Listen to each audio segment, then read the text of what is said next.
नाही, सगळं प्रोसेस चालू आहे. आता राज्यात 12 ठिकाणी जिल्हा परिषदा आहेत आणि अनेक ठिकाणी एक तर खूप वर्षांनी इलेक्शन होतं आहे.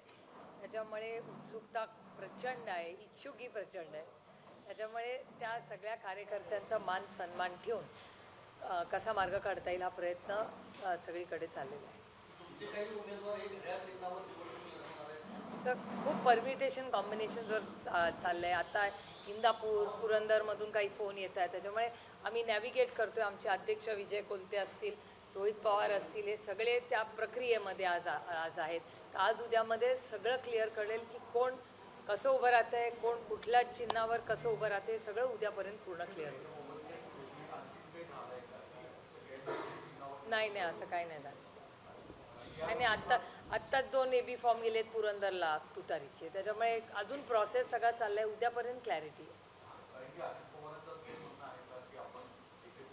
नाही, अजिबात असा त्यांचा कुठलाच नाही. तुमचे उमेदवार घड्याळ चिन्हावर लढणार आहेत काही?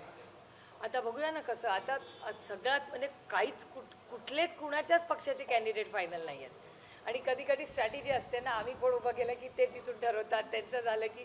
त्यामुळे आता तो सगळ्या प्रक्रियेमध्ये आता आम्ही आहोत. त्याच्यामुळे प्रक्रिया उद्या जेव्हा पूर्ण होईल तेव्हा पूर्ण क्लॅरिटी येईल की कोण कुठून कुठला उमेदवार उभं राहतोय आणि कुठल्या चिन्हावर उभं राहतो. हे सगळं सुरू असताना उद्या सुप्रीम कोर्टात सुनावणी होते. चिन्ह पक्षाच्या नावाबद्दलची 3 तासांचा वेळ युक्तिवादासाठी दिलेला आहे. त्याबद्दल आम्ही 2.5 वर्षात इतक्या चक्रा मारल्या आहेत, त्याच्यामुळे काय होईल देवालाच ठाऊक. कारण काय, याचं कारण असं की 2.5 वर्षाची ही लढाई चाललेली आहे आणि अजूनपर्यंत आम्हाला तर इलेक्शन कमिशनमध्ये त्या न्याय मिळालाच नाही. आता म्हणून कोर्टात आमची केस सुनावणीला येते, याचं मी स्वागत करते. बघूया पुढे काय होतं.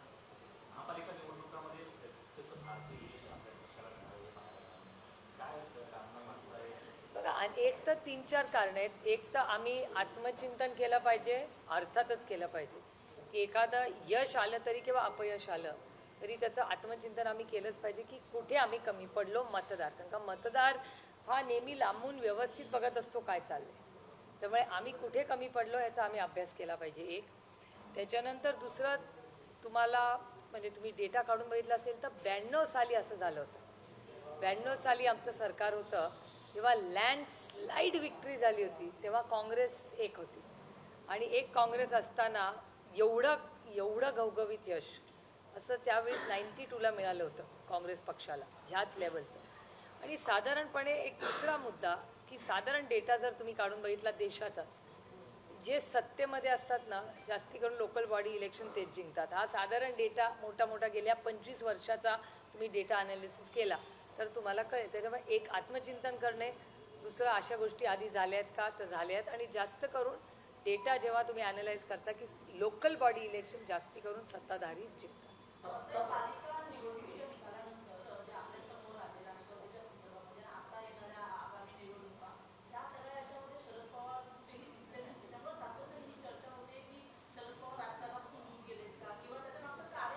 एक तर ते गेल्या 20 वर्षात कुठल्याही कॉर्पोरेशन, नगरपालिका, महानगरपालिका, जिल्हा परिषद या इलेक्शनमध्ये ते कधीच इन्व्हॉल्व नसतात. गेल्या 20 वर्षात कधीच नाही. 20-1 वर्ष मलाही आठवत नाही की ते न तिकीट न प्रचार, ते लोकसभेचा आणि विधानसभेचा प्रचार करतात, बाकी नाही.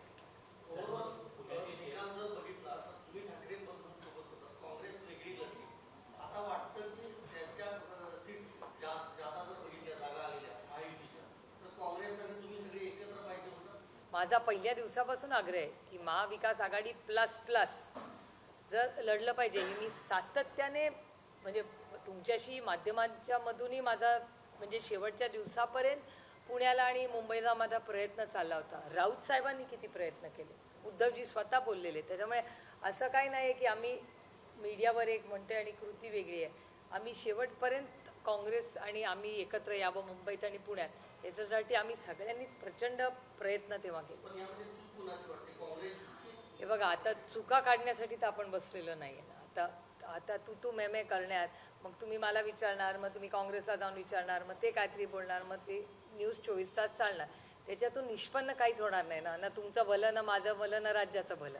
आणि वास्तवतेत जगूया ना. आता जर तर मध्ये can't be a prisoner of the past and history. तिथून फक्त शिकायचं असतं आणि पुढे जायचं असतं.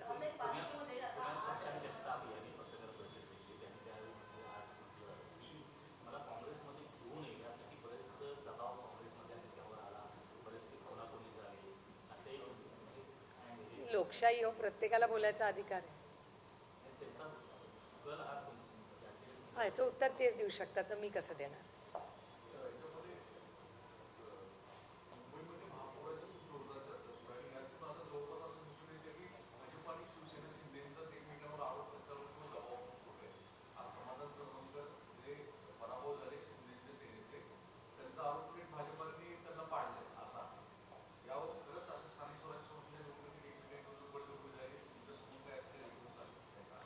गोष्टी होत राहतात. खरंच काय झालंय, लोकसभा इलेक्शन झाल्या जिल्हा परिषद लागली आहे. त्याच्यामुळे आता आम्ही जिल्हा परिषदच्या मध्ये आहे. त्याच्यामुळे दोन्ही इलेक्शन झाल्यावरच पूर्ण डेटा अनालिसिस काही सीट्सचा सायमल्टेनियसली चाललेलाच आहे. आणि अनेक ठिकाणी आमच्याकडून जे काँग्रेस BJPमध्ये आमच्याकडून जे 25-30 लोक गेले दोन्ही राष्ट्रवादीमधून, ते सगळे निवडून आले पुण्यात. त्याच्यामुळे तो जो टॅलेंट पूल त्यांनी घेतला आमच्याकडून, त्याच्यातून भारतीय जनता पक्षाचे खूप नंबर्स वाढले.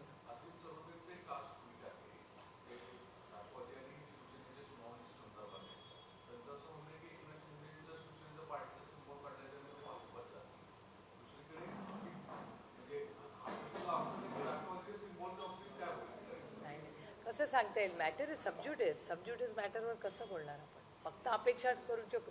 कुणाचाही मॅटर सबज्युडिस असताना आपण एवढीच अपेक्षा करू शकते आम्हाला न्याय मिळते, ह्याच्याहून जास्त सबज्युडिस मॅटरवर बोलणार कसं. आणि आमच्यासारख्या लोकांनी तर जे पब्लिक लाईफमध्ये आणि एका पदावर बसलेले आहेत, आम्ही तर सबज्युडिस मॅटरवर बोललंच नाही पाहिजे.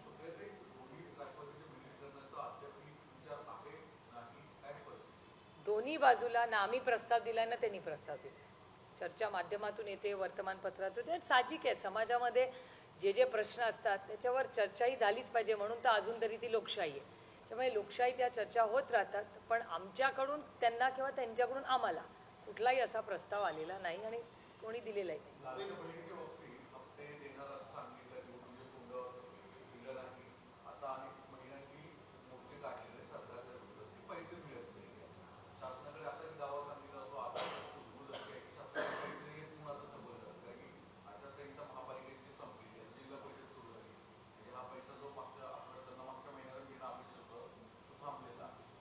तो तर सरकारला 3 आठवड्यांनी द्यावाच लागेल ना. म्हणजे प्रक्रिया ही संपेल 7 तारखेला. त्याच्यानंतर महाराष्ट्र सरकारला द्यावेच लागतील ना पैसे.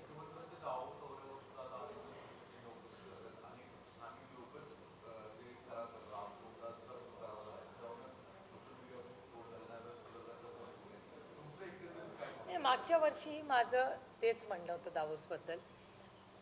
भारतातून बरेच राज्यातून अनेक मुख्यमंत्री जातात दावोसला, अनेक वर्ष दावोसला जातात.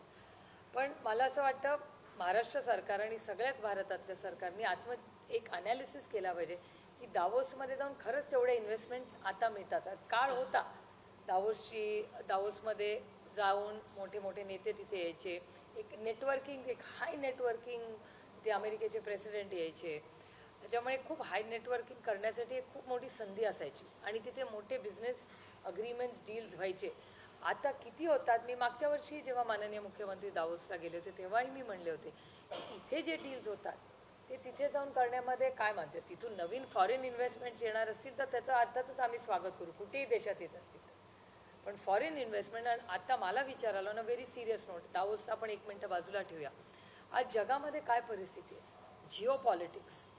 कालची जी क्रिटिकल व्हिजिट होती, 3 तासासाठी ते आले गेले, त्याच्यात हे फॉरेन अफेअर्सचं जे स्टेटमेंट मिश्रींचं मी पाहिलं, त्याच्यात मला अजून ॲम्बिग्युटी वाटते की क्लिअरली ते 3 तासासाठी कशासाठी आले, काय आले. आणि जिओ पॉलिटिक्समध्ये आत्ता ज्या परिस्थिती झाल्या आहेत, सगळीकडून प्रत्येक देश आपापल्या नागरिकांना इराकमधून बाहेर या सांगतंय, त्या बाजूला जाऊ नका. तुम्ही बघा ना, प्रत्येक देश ते सांगतोय. त्यामुळे ग्लोबली नक्की काय चाललंय, म्हणजे रशियामध्ये जे युद्ध चाललंय जेलसिन्स्की बरोबर, ते एक तिथे चाललेलं आहे. ट्रम्प ॲडमिनिस्ट्रेशनच्या टॅरिफ्समध्ये क्लॅरिटी नाही आहे. आता ते $1 बिलियन दिल्याशिवाय त्या क्लबमध्ये तुम्ही मेंबरशिप होऊ शकत नाही, असं एक नवीन त्यांनी प्रस्ताव ट्रम्प सरकारने दिला आहे. त्यामुळे मला विचारलं तर ग्लोबल इकॉनॉमीमध्ये आत्ता किऑस चाललेला आहे आणि तो दिसतोय आपल्याला. कर्नाटकमध्ये मोठा निर्णय झालेला आहे, स्थानिक स्वराज्य संस्थांच्या निवडणुका बॅलेट पेपरवर होतील. महाराष्ट्रात यापूर्वी मागे तेलंगणानेही केल्या होत्या, तेलंगणा सरकारनेही बॅलेटवर घेतल्या होत्या. आता म्हणजे जिथे जिथे काँग्रेस जी मागणी करते ते कृतीमध्ये दाखवत आहेत ना. ती बॅलेटवर घ्यावा, काहीच हरकत नाही. आणि आमची तर मागणी आहेच की जर ईव्हीएमवर लोकांचा अविश्वास असेल तर तुम्ही जिंकतच आहात, बॅलेटवर गेला प्रॉब्लेम काय. मुंबईतल्या महापौर पदाचा सस्पेन्स वाढतोय. दिल्लीपर्यंत जाऊन पोहोचलेलं प्रकरण.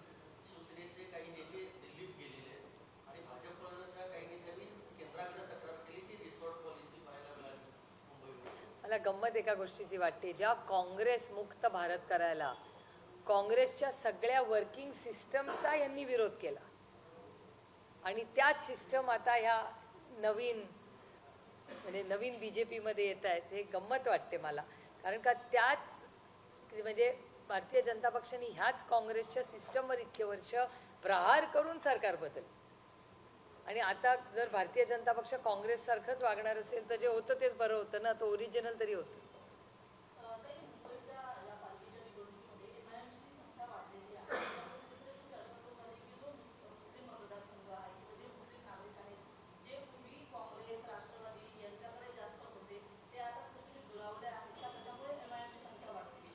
नाही, अर्थातच एखादा नवीन पक्ष जेव्हा वाढतो तेव्हा आम्ही त्याचा पूर्ण अभ्यास केलाच पाहिजे की कारण काय असेल. अनेक ठिकाणी कधी कधी तर कॉम्बिनेशन्समुळे मतं पडतात. असेही अनेक ठिकाणी झाले की हे चिन्ह असल्यामुळे ह्यांनी ही मतं घेतली म्हणून ही सीट पडली. त्याच्यामुळे मला विचाराल तर जिथे जिथे ग्रोथ झाली आहे ज्या पॉकेट्समध्ये ग्रोथ झाली, कारण का ही ग्रोथ पॉकेट्समध्ये आहे बघा, त्या पॉकेट्समध्ये आता मालेगावमध्ये वेगळं मॉडेल झालं आहे.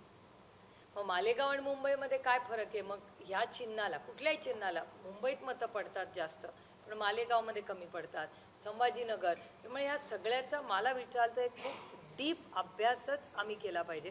त्यांनी एक फॉर्मॅट कळेल. मुंबईचं पण मतदान ज्या पद्धतीने झालं म्हणजे वर्तमानपत्रात जे डेटा अनालिसिस येत आहेत त्याच्यात अजून बूथ बाय बूथ आपल्याला आम्हाला तरी त्याचा डीप अनालिसिस करायला लागेल. नॉट नेसेसरी, कारण का अनेक ठिकाणी मतं पडली पण आहेत ना. म्हणजे काँग्रेसची 24 सीट आल्याच ना. म्हणजे पुण्यामध्ये पण काँग्रेसला काही त्या भागामध्ये मतं पडलीच आहेत, तिथे नाही असं नाही. त्याच्यामुळे काय फॅक्टर आहे आणि तुम्ही बघा कुठेही असा एक फिक्स्ड पॅटर्न आला नाही. म्हणजे लोकसभेला कसं वन शॉटमध्ये मतदान झालं, विधानसभेला बघा म्हणजे एकाच बाजूनी कल लागला. तर लोकसभेला पूर्णपणे इंडिया अलायन्सनी लागला आणि विधानसभेला पूर्णपणे NDAच्या बाजूनी लागला. इथे सगळं मिक्स्ड आहे. म्हणजे त्या मानाने मग उद्धवजींचे जेवढा पक्ष फोडला त्या मानाने उद्धवजींचा परफॉर्मन्स आउटस्टँडिंग आहे. मुंबईत महापौर बसला नसेल पण संघटना जागेवर आहे. 60 नगरसेवक जाणं इट्स नॉट अ जोक.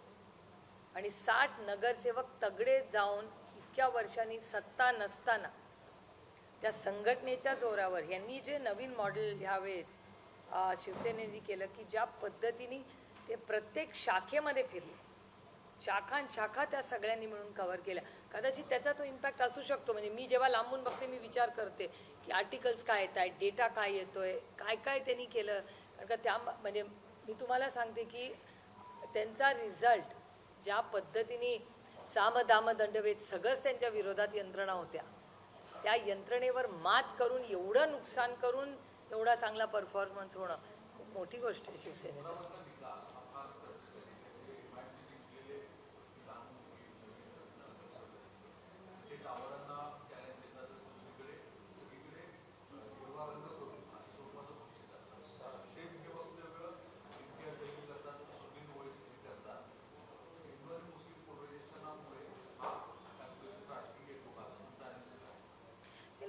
हे बघा अनेक कारणं असतात. कुठल्याही इलेक्शनला एक कारण कधीच नसतं. मग म्हणून मी म्हणते की आम्ही आत्मचिंतन केलं पाहिजे की आम्ही कुठे कमी पडलो. त्याच्यामुळे आमचा तो पूर्ण अनालिसिस केल्याशिवाय आणि नुसतं असं पॉकेटमध्ये नाही, पहिलं लार्जर पिक्चर मग बूथ बाय बूथ. म्हणजे आम्ही प्लस किंवा मायनस दोन्ही बूथ बाय बूथ कुठे झालो. म्हणजे मी माझ्या लोकसभा मतदारसंघाचा नेहमी तसा अनालिसिस करतो. प्लस झालो चला ठीक आहे ह्याचा नंतर करू, पण बूथ बाय बूथ काय कारण आहे मायनस असण्याचं. मग त्या आणि कधी कधी अनेक वेळा 2-2 बूथांवर वेगळी कारणं असू शकतात, काही अगदी लोकलाइज्ड पण कारणं असू शकतात. त्यामुळे त्याचा पूर्ण अभ्यास केल्याशिवाय. आणि बघा ना, it's not one size fits all. असं नाही ना वन वे झालं आहे. खूप वेगळे वेगळे मॉडेल्स प्रत्येक शहरात प्रत्येक जागेमध्ये झाले. त्यामुळे ते आता आम्हाला त्याचं लोकलाइज्ड करून अभ्यास करावा लागेल की काय नक्की कमी कुठे आम्ही कमी पडलो.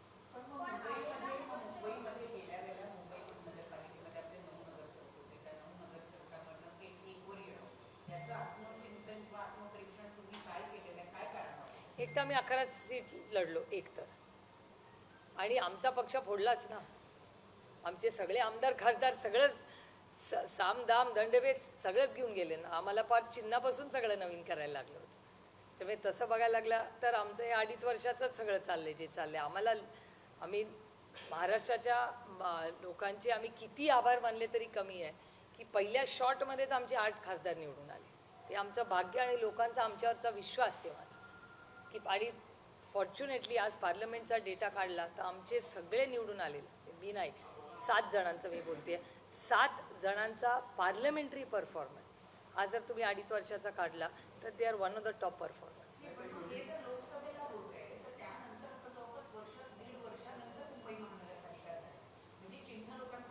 नाही, चिन्ह हा इश्यूच नाही आहे. चिन्ह हा कधीच इश्यू नसतो असं मला वाटतं. कदाचित बाकी कोणाचं मत वेगळं असेल. ह्या राज्यातला मतदार हा अतिशय हुशार आहे. तो कधीच चिन्हाच्या बाबतीत कन्फ्यूज नसतो. आणि हे मी माझ्या आणि अमोलदादाच्या इलेक्शनवरनं सांगते, बाकी कुणाचं स्वतःवरनंच उदाहरण देते. आम्हाला इतकं उशिरा चिन्ह मिळालं, त्या मानाने आमचं चिन्ह पोचलं का नाही देवालाच ठाऊक. आणि आम्ही दोघं 1.5 लाखांनी निवडून आलो. त्याच्यामुळे तो काळ, त्याची कारणं ते वेगळं. त्याच्यानंतर अर्थातच लाडकी बहीण योजना आणि त्यानंतर जो ह्यांचं काय त्यांची आघाडी जी युती आहे त्यांची, त्या युतीने केलेलं काम. आणि साधारण मी मगाशी म्हणले तरी लोकल बॉडी इलेक्शन्स हे या देशाचा कुठल्याही राज्याचा 25 वर्षाचा इतिहास काढून बघा, ते जास्ती करून जे सत्तेमध्ये असतात त्यांनाच ते मिळतं. आम्ही होतो तेव्हा हेच मॉडेल होतं.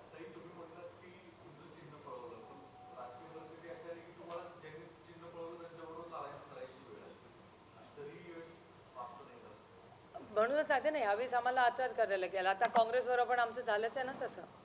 आम्ही आणि काँग्रेस ताकदीने एकामेकाच्या विरोधात 98ला जेव्हा पवारसाहेबांना पक्षातून काढलं तेव्हा ताकदीने आम्ही लढलोच नाही एकामेकाच्या विरोधात. त्याच्यानंतर 15 वर्ष महाराष्ट्रामध्ये आणि 10 वर्ष केंद्रात अतिशय सुखाने संसार केला आम्ही. NDA आपलं UPA 1 and 2 आणि महाराष्ट्रात 15 वर्ष सलग सरकार आलं.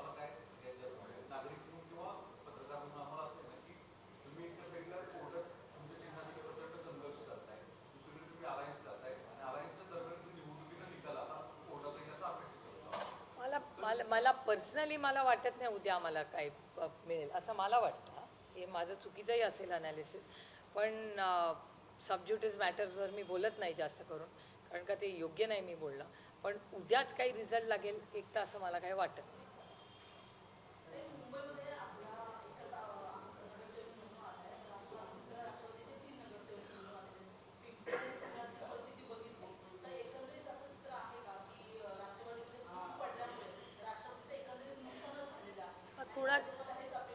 कुठल्याही पक्षामध्ये फूट पडली तर नुकसान होतंच ना.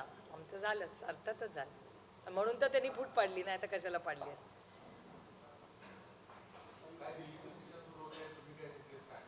नाही, budget this is the most important. सगळ्यात मोठं आणि महत्त्वाचं सेशन हेच असतं ना, बजेट सेशन हे. आणि दुसरा भाग, कारण का बजेट पास होईल तेव्हा तर सगळे पगार वगैरे देशातले होतात. त्यामुळे ह्या बजेटमध्ये खूप मोठ्या अपेक्षा आहेत. याचं कारण असं जिओ पॉलिटिक्स. आणि आता भारत सरकारने, मी अनेक वेळाही म्हणलेले, मी निर्मलाजींनाही विनंती केली होती की माननीय प्रधानमंत्र्यांनी एक स्पेशल सेशन फक्त जिओ पॉलिटिक्स आणि त्याचा आपल्या इकॉनॉमीवर होणारा इम्पॅक्ट आणि टॅरिफ्स. अजून बघा टॅरिफ्सवर कुठलाच निर्णय झालेला नाही. आणि चिंता अशी आहे की ॲग्रिकल्चर प्रॉडक्ट्सबद्दल काय स्टँड असणार आहे. त्यामुळे तुम्ही बघा मध्ये अनेक वेळा आता अश्विनी वैष्णवजी पण अमेरिकेला जाऊन आले टॅरिफच्या इश्यूसाठी. त्यामुळे कॉमर्स मिनिस्ट्री असेल, त्याच्यानंतर अश्विनी वैष्णवजींना परत पाठवलं. प्लस आपले बायलॅटरल्स तर चालूच आहेत त्यांच्याबरोबर MEAच्या थ्रू. त्याच्यामुळे हा इश्यू खूप कॉम्प्लेक्स होणार आहे. आणि पुढे आपल्या इकॉनॉमीला तो कसा इम्पॅक्ट करेल हे कुणालाच माहिती नाही. Markets are very unpredictable.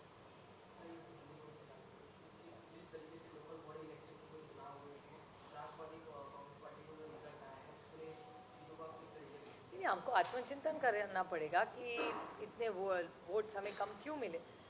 हमको we have to go back to the drawing board. फिर से शुरुआत करनी पड़ेगी कि आगे कैसे जाना है, कहाँ हम कम पड़े, क्या कारण है.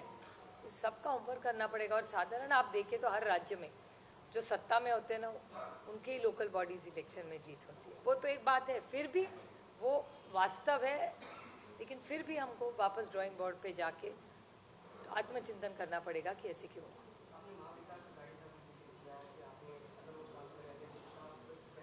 नहीं, हम तो थे कांग्रेस, शिवसेना और हम तो साथ में थे ही।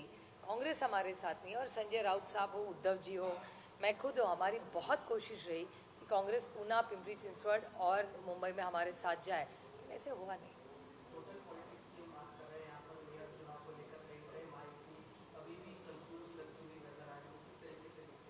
नहीं, बाकी वो उनकी महायुति भी कंफ्यूज ही है ना, हम थोड़ी कंफ्यूज है, वो भी कम कंफ्यूज है, इतने सत्ता में है फिर भी वो भी कंफ्यूज ही है ना। महाराष्ट्र का हर पार्टी कंफ्यूज है, हर अलायंस कंफ्यूज है पार्टी से ज़्यादा।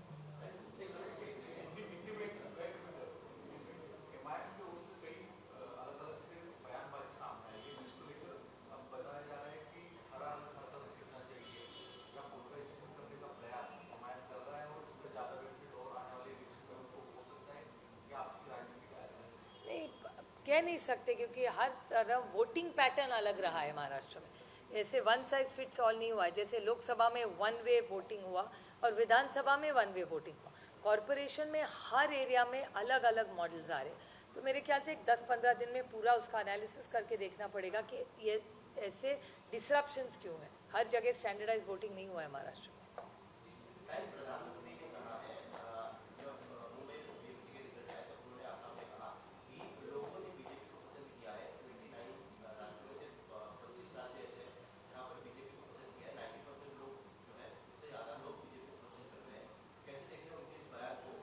कि देश के प्रधानमंत्री हैं, उनको बोलने का अधिकार है, लेकिन इस देश में 50% से ज़्यादा वोटिंग ही नहीं होता, तो 50% लोग तो वोट ही नहीं कर रहे इस देश में।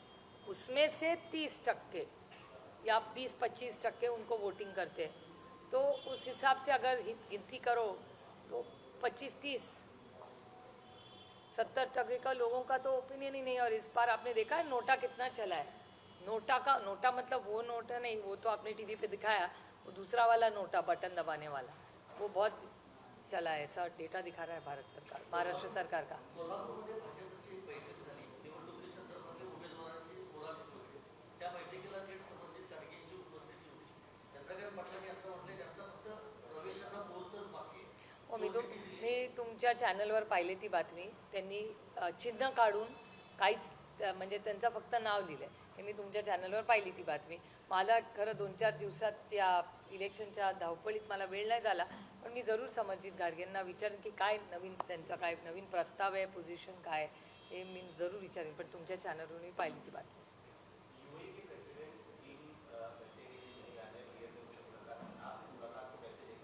पता नहीं, इस बार मिश्री जी का स्टेटमेंट आया हुआ है, जियो पॉलिटिक्स में बहुत बदलाव रोज हो रहे हैं, तो मेरे ख्याल से जब हम दिल्ली जाएंगे तो पता चलेगा, और मांगेंगे ज़रूर एक ब्रीफिंग भारत सरकार से कि जियो पॉलिटिकली क्या स्टैंड रहा है, भरे टैरिफ्स हो या अपने चाइना के साथ हमारे नए रिश्ते हो, सब में पूछना पड़ेगा। और कल के विजिट का मिश्री जी का स्टेटमेंट भी आप ही के चैनल पे मैंने देखा।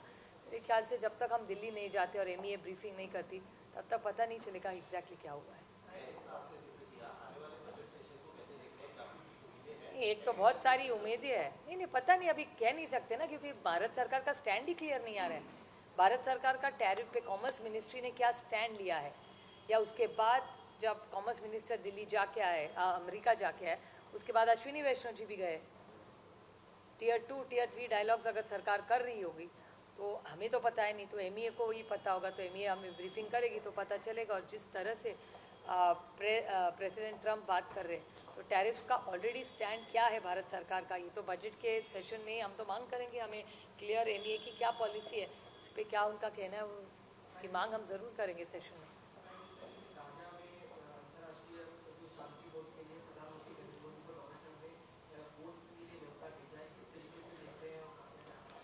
उसका पेपर में आया, उसका मेंबरशिप का कॉस्ट $1 बिलियन है, ये भी आया है, तो पता नहीं, वो जो एमईए को ही क्लियरेंस देना पड़ेगा कि क्या है। न्योता आया, अच्छी बात है, लेकिन उसके बाद मेंबरशिप का कुछ कॉस्ट है ऐसा, वो टीवी पे आया है और पेपर में आया है।